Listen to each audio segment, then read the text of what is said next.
Hallo alle Baggerprofis, Sandkastenbuddler und Freunde der VR. Ich bin Soshiro und heute geht es um das Spiel Dig VR.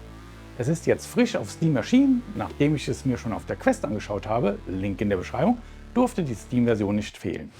Entwickelt von Just Add Water und vertrieben von Riot Production haben wir hier einen Bagger-Simulator mit Arcade-Elementen und dem Gefühl, in einem echten Bagger zu sitzen.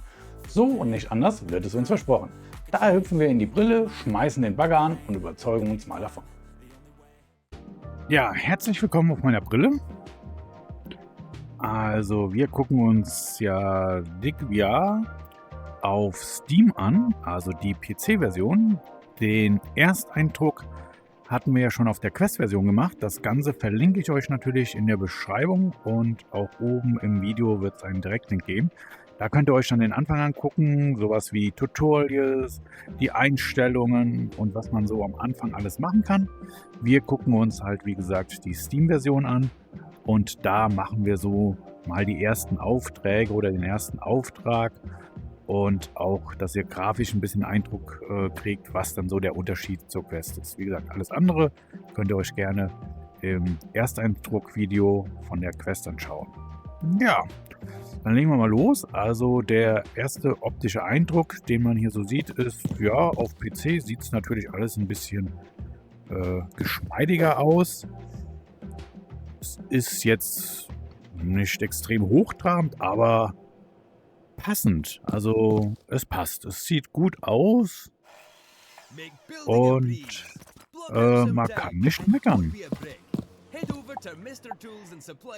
Ja, wir haben einen neuen Auftrag, also den ersten Auftrag aus der First Expression habe ich schon erledigt und wir können jetzt über das Auftragsboard unsere Aufträge wählen, genauso wie, dass wir Minispiele machen können, im Sandbox-Modus oder verlorene Schätze versuchen zu finden.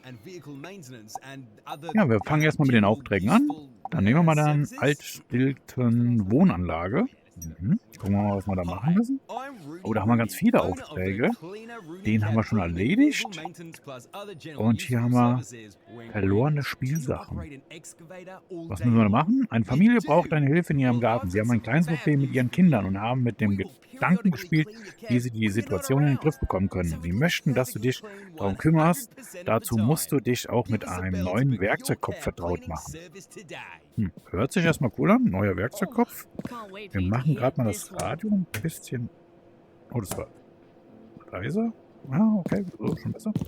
So, Baggergröße Mini. Maximalauszahlung kriege ich 200D, was die Währung ja hier ist. Und ich kann das Ganze im Cent spielen. Dann wird es nicht bewertet und ich kann eigentlich alle Fehler machen, die ich will. Und alles kaputt und zerstören und es passiert nichts. Dann habe ich den bewährten Modus. Und später, wenn ich den Auftrag abgeschlossen habe, kann ich auch noch ein Zeitrennen machen. Aber wir gehen bewertet. Hier kriegen wir auch noch mal den Hinweis. Also ich war von Dig VR ja sehr begeistert. Oh, was sehe ich denn schon da? Ein Sägeblatt. Krass. Danke, dass du uns helfen willst. Die Spielsachen unserer Kinder werden scheinbar magisch von den Bäumen angezogen und bleiben immer wieder daran hängen. Langsam haben wir die Nase voll davon. Wir wollen die Bäume fällen. Dann sind wir dieses Problem los. 3 große Bäume sollen gefällt werden. Bitte achte darauf, dass die umgestürzten Bäume nichts auf dem Grundstück beschädigen. Danke. S. Fuller. Okay. Gut, wir sehen, wir haben perfekte deutsche Übersetzung. Und ja, dann können wir eigentlich mit dem Bagger hier loslegen. Powerknopf an. Wom. Du hast die Säge freigeschaltet. Drücke die B-Taste, um die Ausrichtung der Säge zu ändern. Ah. Ja, cool. Aber mit B. Was sagt das Tablet? Aktiviere die Säge. Die Säge aktiviere ich dann mit A. A gedrückt halten, dann sägt er. Fahr auf die Markierung. Okay. So, ich kann natürlich das Ganze direkt hier über die Sachen steuern, was das Ganze natürlich von der Intention sehr schön macht. Ja, wir sehen hier steuern, Bagger hoch, runter, alles machen. Top. Ich kann aber auch die Thumbs eindrücken und dann kann ich über die Thumbs steuern. Was das ein bisschen bequemer macht, da muss man sich nicht immer so vorrecken oder da und da. Deswegen steuere ich das Ganze über die Thumbs. So, und da sollen wir dann sägen. Also auf der Markierung sind wir. So, bewege das Sägeblatt näher zum Baum. So. Halte die A-Taste gedrückt, um das Ganze zu aktivieren. Drehe die Kabine um den Baum. Drehe die Kabine um den Baum zu durchsägen. Okay.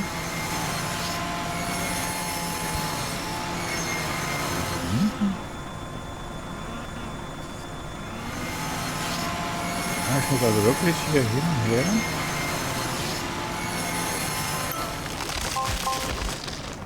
Da ein Flamingo. Das wird die Sunny freuen, dass es hier Flamingos gibt. Was ist nur noch 2 Bäume übrig?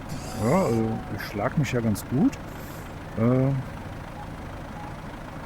Jetzt müssen wir mal gucken, weil wir dürfen natürlich hier ja nichts beschädigen. Wie wir dann am besten hier agieren.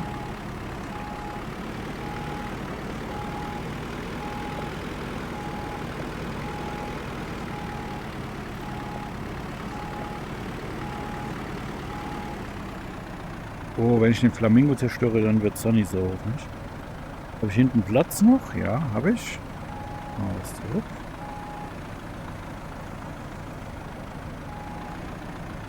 So.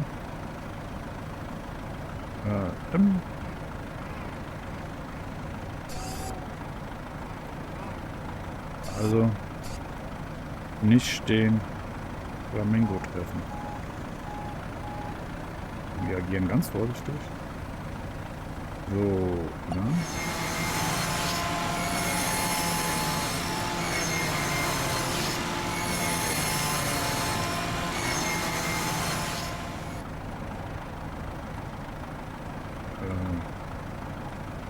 Gut.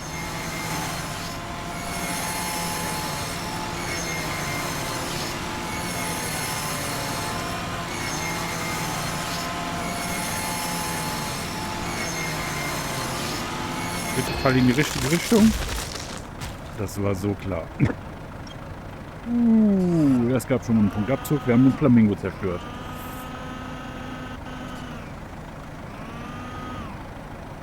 Nicht gut. Hat aber keiner gesehen, glaube ich.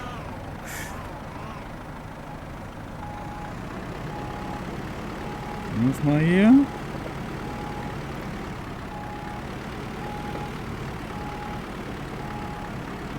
Ist aber auch eng.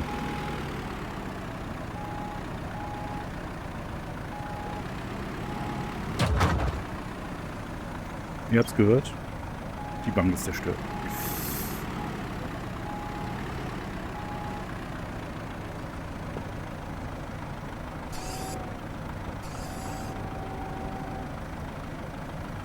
Und wenn ich doch hier jetzt säge.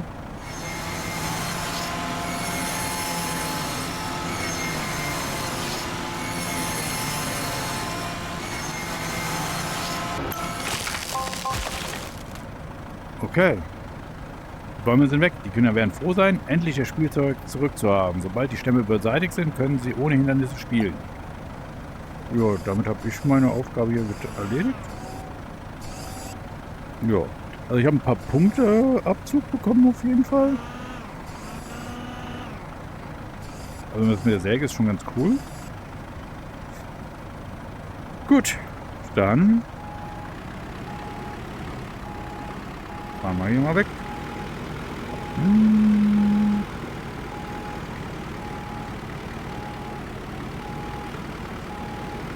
Kann ich hier über so einen Baum fahren?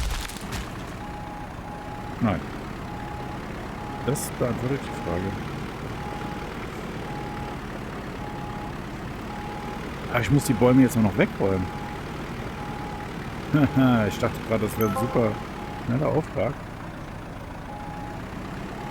Ja, die legen wir jetzt mal ab.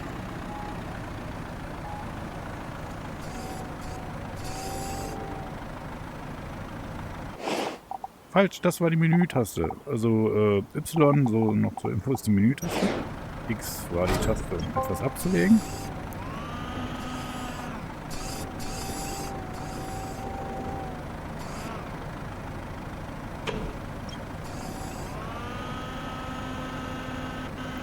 Schön, dass ich die Bäume jetzt auch noch wegtransportieren darf. Die schön beim Flamingo liegen. Okay, das Steuern geht so ganz gut. Okay. So, wichtig ist, ihr habt hier immer diesen Kompass, der euch anzeigt, in welche Richtung die Hauptspur des Baggers ist. Und es macht natürlich einfacher beim Fahren, gerade am Anfang, wenn es noch nicht so drauf hat, den immer in die Position zu bringen, dass es passt. So. Die A-Taste, um den Greifer zu aktivieren. Okay, alles klar. So, verwende den rechten Trigger und linken Trigger, um den Greifer zu drehen. Ah. Okay. Gut. Dann.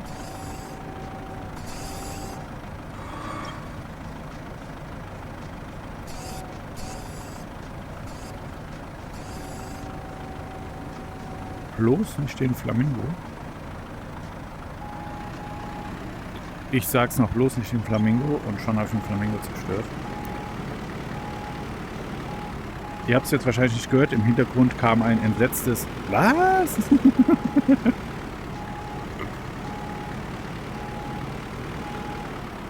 So, jetzt konnte ich ja den irgendwie drehen. Das war ja... Ah ja.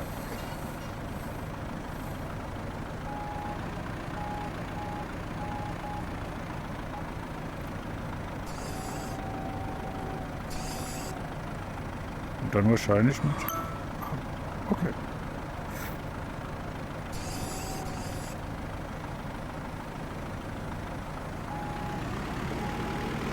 So, also, wir hatten insgesamt 2 Flamingos. Und die habe ich auch alle zerstört. Okay. Und wenn ich jetzt ein bisschen Glück habe, lasse ich das Tor ganz.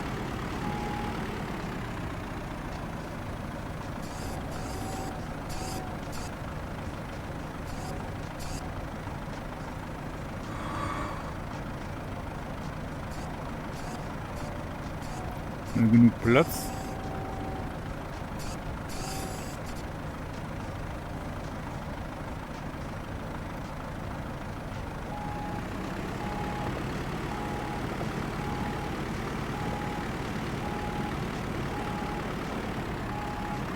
So, da hinten hätte ich die Säge hinlegen müssen. Jetzt sehe ich es erst. Okay.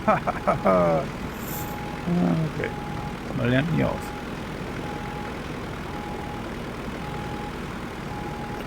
Also in Liquia sieht man, man baggert nicht nur.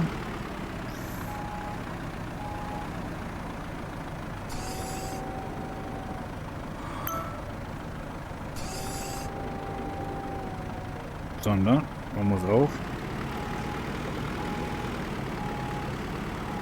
Bäume sammeln und absägen. Steine zerkleinern mit Meißel. Das könnt ihr euch dann in der First Impression von der Quest angucken. Da mache ich das einmal im Tutorial.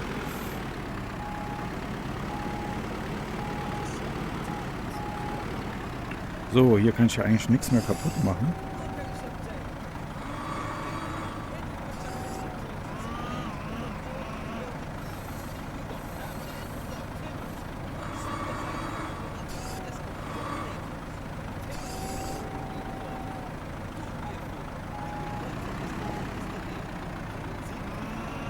Gerade stellen.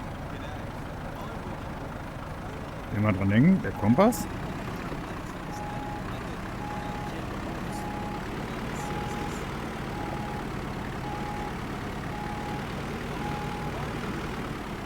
Und da liegt eine Bärbel. Kleiner Insider. Wenn ihr Struppi VR kennt, der sprengt sowas gerne in die Luft, so Bärbel hinten. So.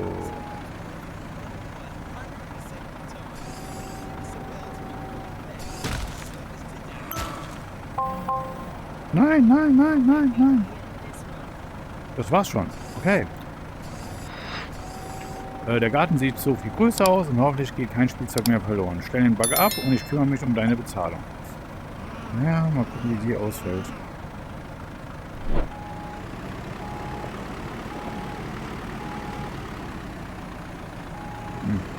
Schaufel lassen wir dran. Den Greifer. Und dann haben wir unseren ersten Auftrag erledigt. Seht ihr die Leute da? Die sehen so ein bisschen aus wie von der Wii. Du hast beim Pellen der Bäume tolle Arbeit geleistet. Die Kinder können ihre Spielsachen wieder haben und müssen sich keine Sorgen mehr machen, dass sie wieder verloren gehen. Danke nochmal, Stefanie. Okay, also für Schaden habe ich 3 Punkte abgezogen bekommen. Neue Anpassung der Herz-Holzfällermuster. Yeah! Sehr gut. So. Gucken wir mal. Wir haben nämlich hier ein paar Sachen freigeschaltet. Wir können nämlich unseren Bagger designen. Ihr habt ja gesehen, ich habe schon dieses coole Muster da gehabt.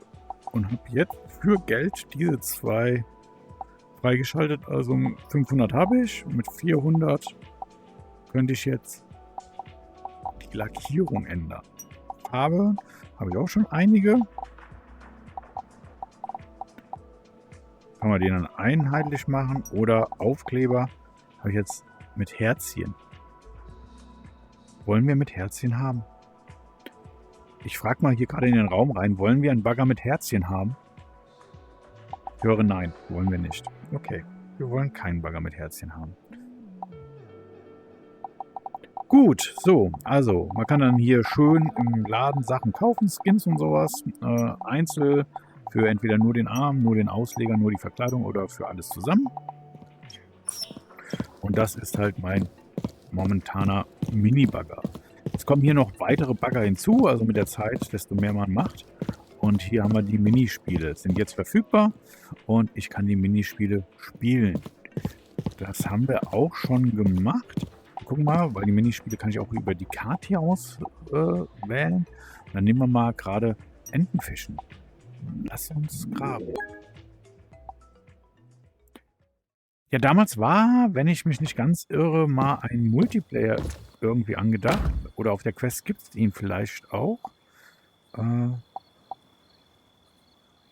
Jetzt hier auf der Steam-Version habe ich nichts gefunden, wo es einen Multiplayer gibt. 12 Enten sollen wir an. Los geht's.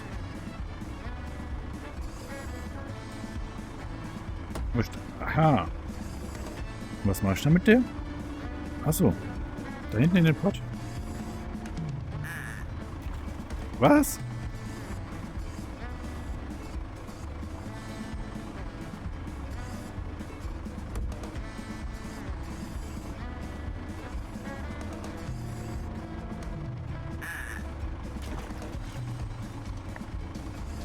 Wo muss ich die Enten dann hinbringen?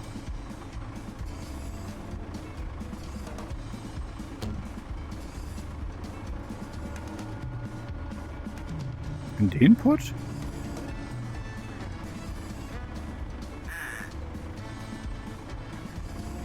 Nicht wirklich, oder? Muss ich nur bestimmte Enten nennen? Also wir haben ja hier die Cowboy-Enten. Ich hätte mir das eben mal durchlesen sollen, ne?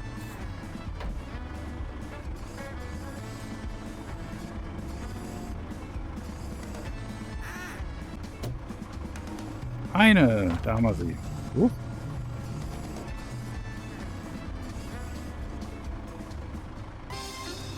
Also zur besten Liste zähle ich auf jeden Fall nicht. Oh, Platz 1? Nee, das kann nicht sein. 3,41, die anderen sind von den Zeiten besser, aber ich habe die besten Liste 1. Egal. Ah. Ne, auch nicht. Okay. Gut, aber das war das Minispiel Entenjagd. Cool gemacht, lustig, die Steuerung funktioniert auch gut. Und das Ganze ist sehr authentisch gemacht, also wer mal einen Mini-Bagger gefahren ist oder sowas, der wird merken, ja, genau so ist das. So, hier hat sich was getan. Durch das Minispiel hat sich wieder was freigeschaltet. Ja, jetzt kann ich hier Entenlackierung machen. Kostet nur 100. Ich mache Entenlackierung. So, Farben habe ich auch wieder ein paar freigeschaltet. Da grün. Was war noch von Skins? Da noch. Blumenmuster und Aufkleber. Habe ich jetzt garantiert. Enten. Ja.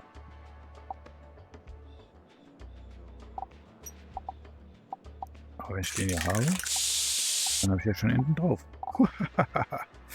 So, okay. Also so sieht mein Bagger jetzt aus. Schön mit Bärbels. So.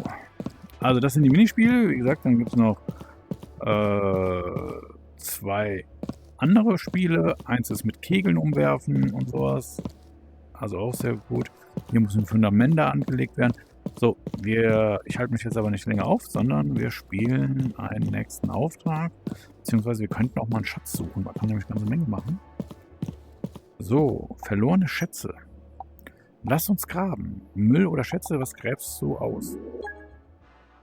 So, okay. Fahre deinen Bagger herum, verwende die Schaufel, um vergrabenen Schatz zu finden und auszugraben. Je schneller die Schaufel aufleuchtet, desto näher ist an deinem vergrabenen Schatz.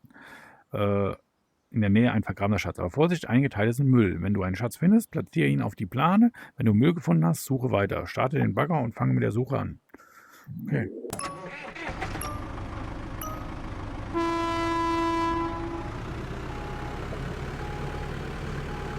Habe ich hier irgendwo Werkzeuge liegen? Ja, da. Hier sind hier überall Felsen, da kann ich auch gar nicht buddeln.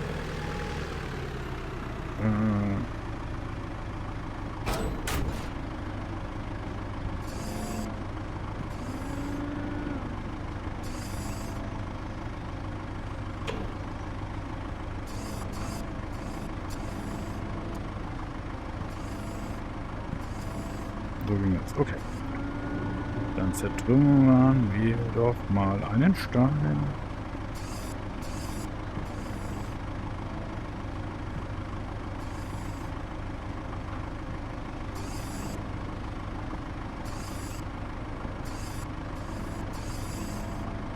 So. Müsst einfach A gedrückt halten und dann zertrümmert er die Steine. So, das machen wir jetzt hier an ganz vielen Stellen.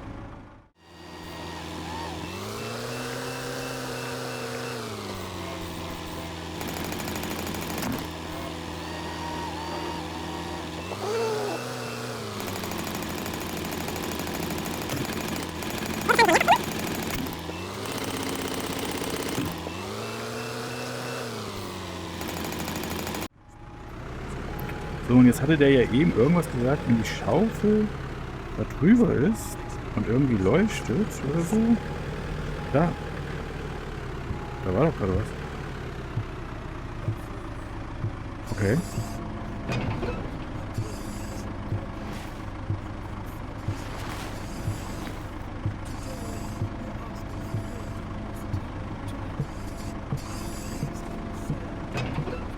Ah ne, es wird intensiver. Nee.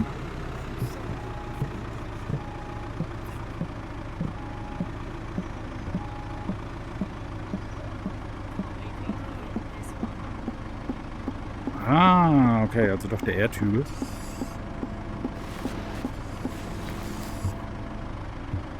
Ja, ich habe einen Schatz.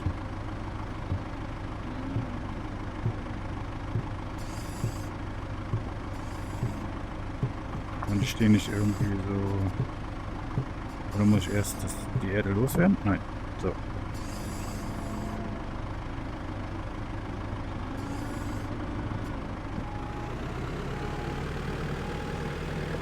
Dann auf der Folie platzieren.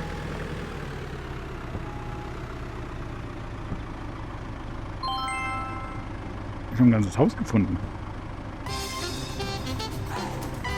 Wow, also es war direkt der Jackpot. Sehr cool. Ja, damit habt ihr auch mal die Schatzsuche gesehen. Wie die aussieht. Also auch ein lustiges Spiel. Und ja, ich bin ja von Dick VR ziemlich begeistert. Also ich mag das Spiel. Wenn ich jetzt hier noch zurückgehe, dann sehen wir noch, dann haben wir noch diese Sandbox. Willkommen in der Sandbox. Mini-Bagger, da kann ich mir Bagger dann später aussuchen, wenn ich halt neue Bagger dazu bekommen habe. Und wir können, dauert aber noch ein bisschen, schätze ich mal. Gehen wir in die Sandbox rein.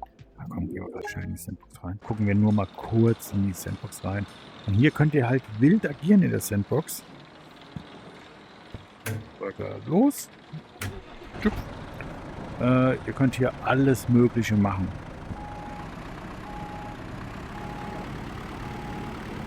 Ja, wir können hier irgendwelche Sachen transportieren. Mal hin.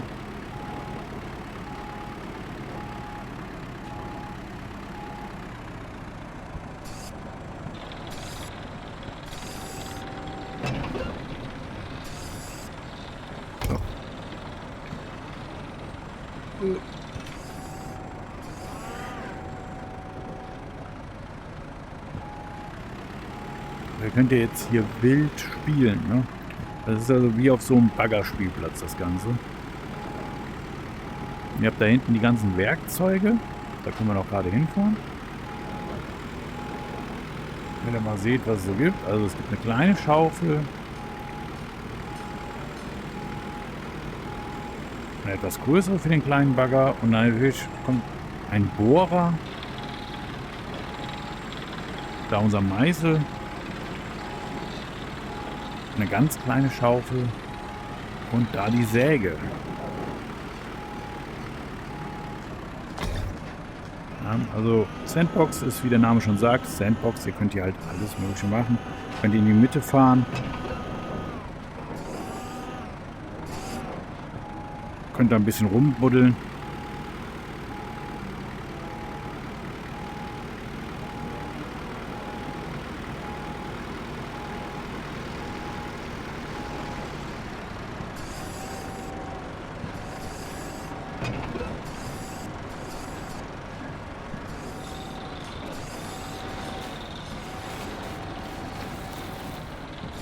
So, ja. Wunderbar. Wir gucken mal, dass wir jetzt wieder rauskommen aus der Sandbox. Und zwar sagen wir dann zurück zum Hub. Soll ich zurück zum Hub? Ja. Also nur, damit ihr so einen kurzen Einblick darauf habt, was dann so geht. Ja, bis auf das Tutorial habt ihr jetzt alles gesehen. Also wir haben dann diese Aufträge. Da müsst ihr entweder Löcher machen oder Bäume fällen.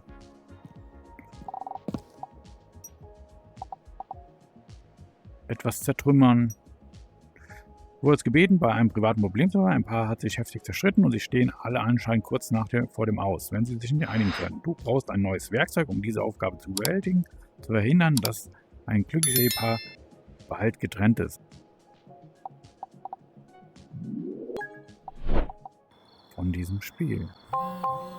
So, ich freue mich sehr, dass du diese Arbeit erledigst. Ich habe die Nase voll davon, dass mein Mann unser schönes Haus verpestet. Es ist unerträglich geworden, drastische Zeiten erfordern drastisch Maßnahmen. Deswegen habe ich ihm sein eigenes Toilettenhäuschen gekauft. Das Toilettenhäuschen steht. Es müssen nur noch die Rohrleitungen verlegt werden. Dann kann es woanders rumstinken. Ich freue mich ein wohlriechendes Zuhause. Also was, ja, hier ganz gravierende Maßnahmen. So, also da hinten muss ich jetzt ein Loch ausbuddeln. Ah, und das ist mein neues Werkzeug, mit dem ich dann Rohre verlegen kann.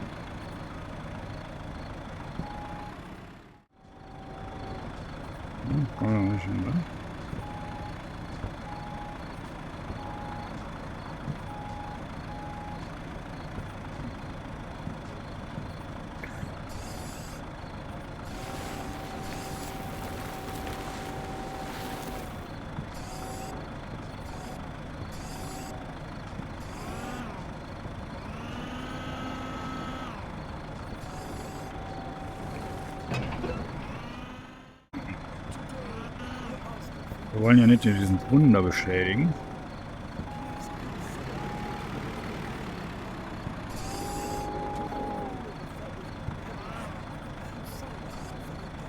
Man konnte es ja auch irgendwie drehen. Wie?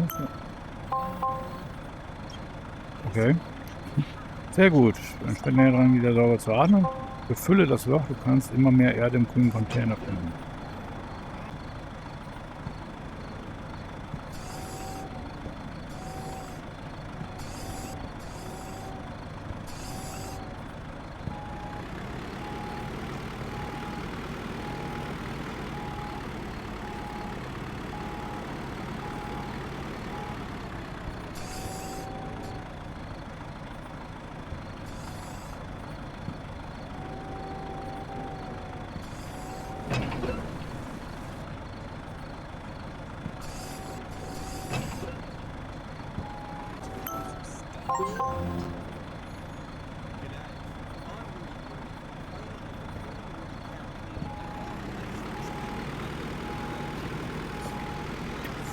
Jetzt brauchen wir den Verdichter. Wie verdichten wir das?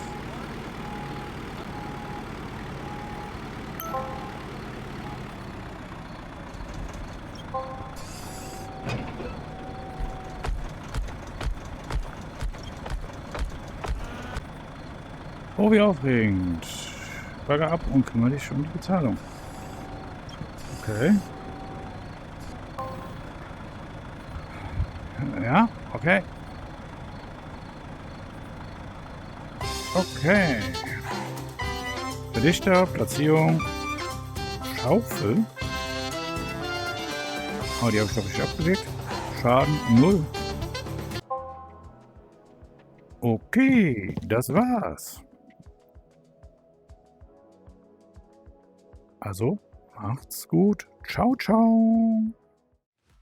Richtig super umgesetzt. Die Quest-Version fand ich schon gut. Auch die Steam-Version enttäuscht mich nicht. Die Grafik ist natürlich etwas knackiger, die Mechanik funktioniert tadellos und lässt keinen Spielraum für Gemecker.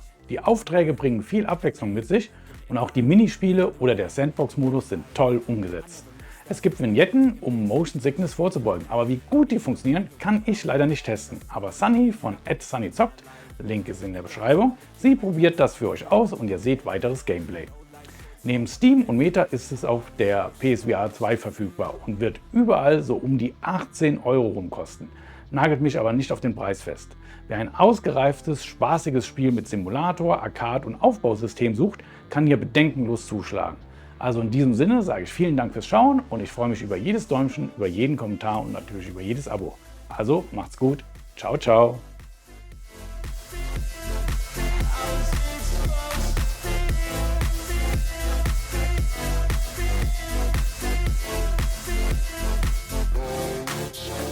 They wanna say my name, but they holding back. They wanna say